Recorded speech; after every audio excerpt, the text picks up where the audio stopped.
সালাম ইয়া রাগিবুল ইলম। হেদায়ার পথে মিডিয়া হয়ে হেদায়া মিডিয়ার আবির্ভাব, জ্ঞান সুধার বিনিময়ে করি রবের সাথে ভাব। প্রিয় রাগিবুল ইলম, আজ বুখারী সিরিজের ৫৯তম পর্ব। আর আজ আমরা শিখতে চলেছি বুখারী শরীফের ৪৬ নং পরিচ্ছেদ থেকে মুহাদ্দিসের উক্তি হাদ্দাসানা, আখবারানা ওয়া আম্বাআনা।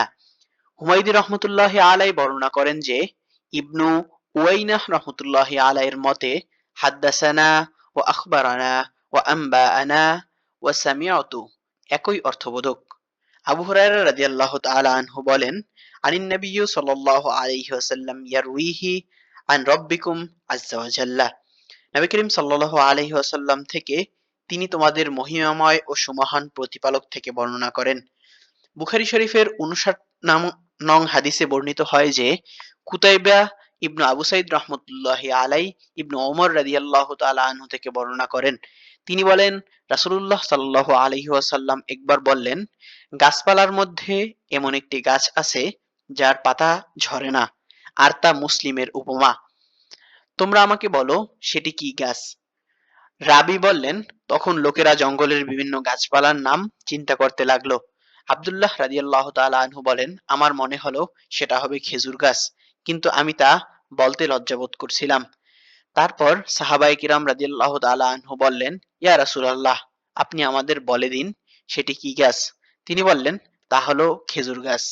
আন আবি ওমর ক্বালা عن ابن عمر قال قال رسول الله صلى الله عليه وسلم إن من الشجرة شجرة لا يسقط ورقها وإنها مثل المسلم فحدثوني ما هي فوقع الناس في شجر البوادي قال عبد الله ووقع في نفسي أنها النخلة فاستحييت ثم حدثنا ما هي يا رسول الله صلى الله عليه وسلم قال هي النخلة।